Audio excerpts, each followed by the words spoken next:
So I'm down here, and here's Rivian, a Chicago or Illinois car company. They're producing these electric vehicles here, and they look nice. And that's great. And there's Jenny's ice cream, which is good. I like Jenny's ice cream. And then you have another electric car dealership, Tesla. Rivian, then Tesla, heading north, really northwest on Rush Avenue.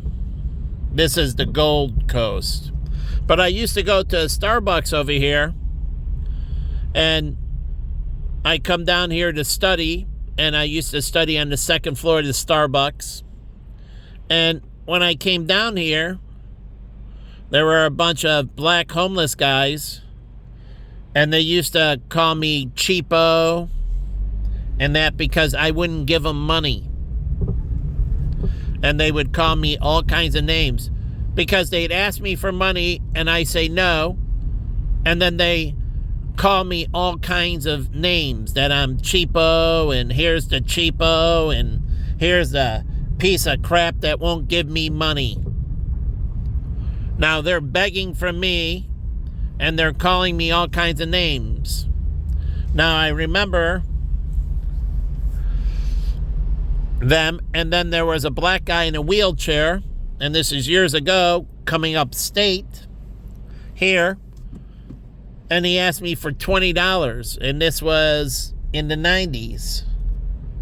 And I told him, I'm not giving you $20. And he started calling me, swearing at me, you piece of shit, you F-U-C-K, and he followed me on his wheelchair because I didn't say anything more than, I'm not giving you $20. That's what I said to the other black guys. And they started calling me all kinds of names, berating me with all kinds of profanity. And I think I was with my friend John Sr. I know I was with a couple other people, exactly who, I don't remember. And I'm like, you asked me for money, I say no, and now I'm a big scumbag. Why don't you go talk to some black churches? Why don't you go ask a black guy?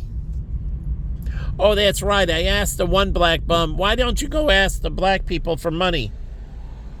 And he said, if I asked them for money, they kick the living shit out of me. True, right outside of Martini Ranch. There's a black bar right down the street. I said, why don't you go to the black bar?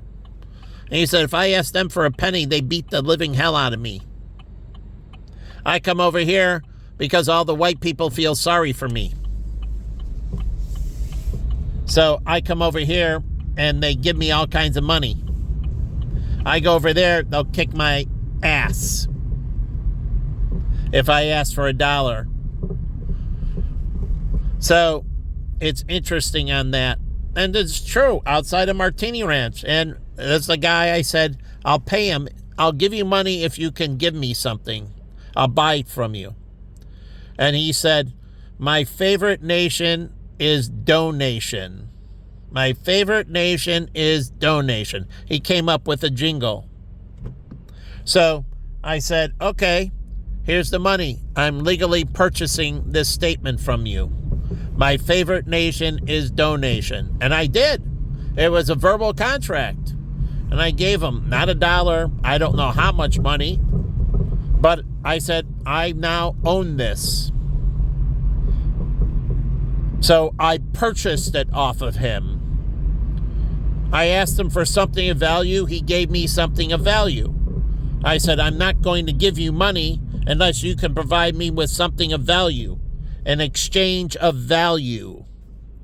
And so he gave me an exchange of value. But do you wonder why, like, this man who looks homeless, but why hang out in the white community if white people are all racist and scumbags? Why hang out down here? Why not go to the south side or the west side where there's huge black populations and hang out there? So I want to know why here and not over there. So shouldn't it be over there where you're more likely to get taken care of than over here? But I want to know, why are all the black guys, the bums, hanging out over in the Gold Coast area and everything? And they don't hang out where it's primarily all white, overwhelmingly. Why don't they hang out in the black neighborhoods? Truly, because I did go to the homeless shelters and I worked at Urban Ministries and all that in black, but there were no bums on the street. They were in the shelter, and it wasn't a black community, started by a white lady. Yes, a white lady. But the whole point is, there's no bums in the black neighborhoods, because I used to go into black neighborhoods all the time. Zero bums. Zero bums. No bums in the black neighborhood. Then I come up to the white neighborhood, and there's lots of bums, and there are lots of black bums. So, I don't know. I'm posing this question. Has anyone asked them why over here, and why not go to the churches in the black community and, over there? Why hang out over here? Why do you think you should be over here instead of over there? And I'm just asking because everybody's talking about this racial stuff, and that they've called me racist many times. And I want to know, since now the first times I've ever been called racist is after 2017. So this is a whole new thing in my life. So I've never been called that before, but now it's been repeated. So I want to know, how did I all of a sudden become a racist?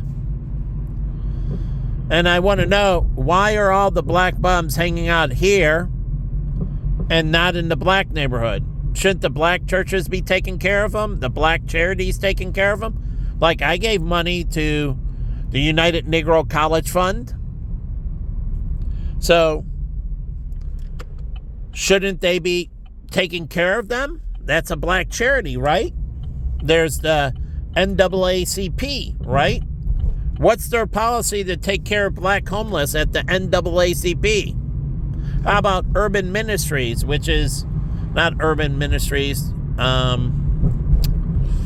the Urban, what is it? Anyways, it's the Urban League. How about them? How are they taking care of black homeless? The Urban League. How about all the black colleges, the 107 all-black colleges? How are they working with their students and faculty to take care of the black homeless? Truly, what are they doing? Truly. Or is it just the white community's job to take care of the black homeless? And black people don't take responsibility for their own people. And then you get to say that white people are racist as well. So, I don't know. What are all those black organizations doing? Like, we have Ariel Capital. It's a black mutual fund company in Chicago. What is Ariel Capital doing to take care of the black homeless issue in Chicago? Since it's rich black people, investors in this, what are they doing to take care of the black homeless in Chicago? What is the Chicago Bears and Chicago Bulls, which are majority black, doing to take care of the black homeless in Chicago? I mean, I can go on and on. There's not that many of them, and there's sure a lot of black organizations. So why aren't they addressing them? Why aren't they taking care of them? And so I wonder.